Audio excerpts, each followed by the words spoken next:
Arvil quiere decir Armando Víctor Libros, porque al principio la Galería Arvil era una librería boutique donde clientes como Octavio Paz, Carlos Monsiváis o Arturo Rifstein se surtían de libros. Luis Barragán era un cliente.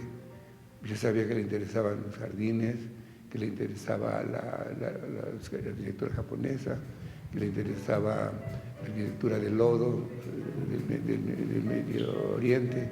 En fin, entonces ya con idea de que a él le podía interesar, compraba esos libros, que en general, afortunadamente, sí le interesaban y compraba.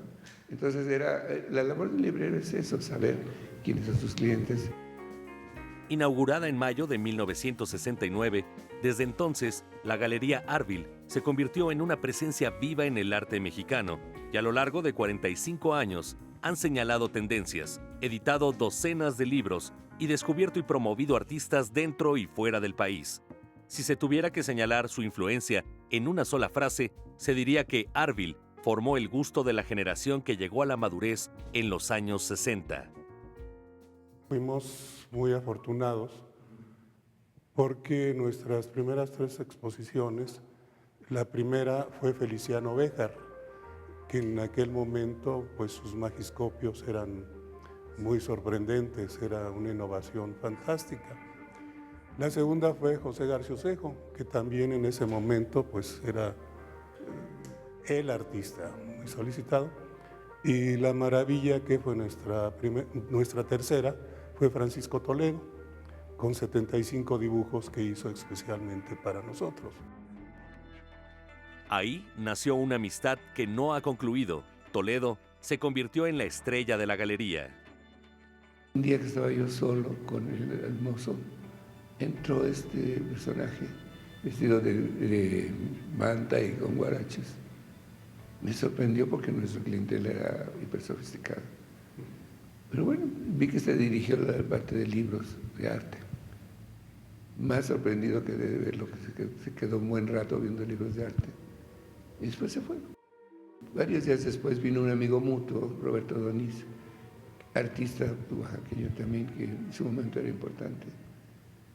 Me dice, mira Armando, tengo este amigo que acaba de venir de París y trajo estas obras. Entonces me mandó un grupo de acuarelas fantásticas, eran sorprendentes, ¿no? Para mí totalmente nuevo. Me gustaba muchísimo, pero eran muy caras, eran $40. Pasó, no sé, unos días y volvió a Donis y dijo, Armando, dice mi amigo que te hace unos retratos si tú le das libros. Armando Colina aceptó y asistió al taller de Toledo, detrás de lo que fuera el cine latino, en un cuarto de servicio de un viejo edificio. Armando quedó fascinado por la forma de trabajar de Toledo, pues colocaba el papel sobre el piso y pintaba en cuclillas. Y desde entonces han trabajado juntos, pero no solo eso. Toledo les llevó otros artistas como Enrique Guzmán, a quien arroparon con una mensualidad y le abrieron una cuenta para que pudiera comprar pinturas y telas. Personaje un poco como todo genio, complejo, difícil, pero un gran artista. Entonces tuvimos muchos años con él, hicimos 3, 4 exposiciones de él. Incluso cuando nos mudamos, antes estábamos en la calle de Hamburgo 241, nos mudamos a este local de la Cerrada de Hamburgo y la inauguración de la galería fue una exposición sí, justamente fue la exposición con Enrique Guzmán. Con Guzmán y Toledo, Arvil se ganó una gran reputación al arriesgar exhibir a jóvenes artistas, cuya obra era considerada violenta, agresiva. Eso le permitió a la galería acceder a muchas obras. Por sus manos pasaron grandes artistas como Remedios Varo o Ángel Zárraga, cuyas piezas hoy se encuentran en los museos más prestigiados del país. Pero la labor de un galerista va más allá. Yo creo que un galerista tiene su propia personalidad y su propio gusto, que es lo que trata de comunicar. Tienes tus preferencias, ¿no? Y también depende mucho de tu cultura, de tu punto de vista, qué es lo que te conmueve, qué es lo que quieres patrocinar y que tus allegados lo sigan. Por ejemplo, un experimento para nosotros muy importante fue darnos cuenta de que nuestros patrocinadores no consideraban la obra gráfica original, lo consideraban una reproducción. Entonces nos propusimos educar o tratar de educar a nuestros patrocinadores y creamos Arbil Gráfica. Arbil Gráfica fue todo un experimento porque si bien había galerías que vendían gráfica, ninguna producía por encargo piezas específicas de maestros como Mérida y Toledo.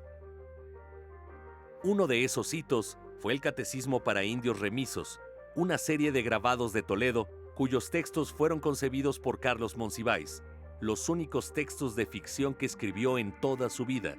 La aventura nació cuando Víctor Acuña encontró una serie de placas anónimas con figuras religiosas que eran de los siglos XVIII y XIX. Ya cuando las teníamos, pues realmente se nos ocurrió, vamos a donárselas al maestro Toledo, a ver qué sale de ahí, qué se le ocurre a él. Efectivamente estuvo encantado con las placas, le fascinaron y las empezó a trabajar. Lo pedimos a Carlos Monsiváis que nos escribiera un texto sobre ellas, porque los dos se entusiasmaron cuando vieron las imágenes, como decía Víctor, pues, sin proponérselo, era cómica, ¿no? Sí, sí. Entonces, había algunas que tenían mucha posibilidad de ser intervenidas desde el punto de vista literario, que sería Carlos, o el artístico, que sería el maestro Toledo. Y lo que creo que es importante en la obra de Monsiváis es que es la única parte que escribió de ficción. Más tarde Arbil pudo acceder a otra clase de obras. Fueron ellos quienes encontraron el retrato que Frida hizo a su primer novio, Alejandro Gómez Arias. El licenciado Arias era un cliente y cuando murió siguieron teniendo contacto con su viuda y luego con su heredero, quien un buen día les llamó para decirles que había encontrado un retrato, el hoy famoso retrato que le hizo Frida, un acontecimiento histórico. Nos fuimos a verlo, nos mostró el cuadro, que se ve que el licenciado lo recibió, lo envolvió en un periódico y lo guardó en un closet. Nunca, jamás estuvo colgado. Por lógica, el papel periódico se le había pegado a la imagen. Hubo que mandar a restaurar, se la dimos a Manuel Serrano, que es la gente en que más confiamos, y bueno, lo mostramos. Más que un espacio, la Galería Arbil es una idea, la del arte como una secuencia de valores que enlazan la promoción con el préstamo a otros museos, las exhibiciones con la difusión cultural, pero sobre todo, la idea de que el arte es un trabajo soberano al que deben rendírsele todos los esfuerzos. Texto de Daniel Rodríguez Barrón, Óscar Helguera, Noticias 22.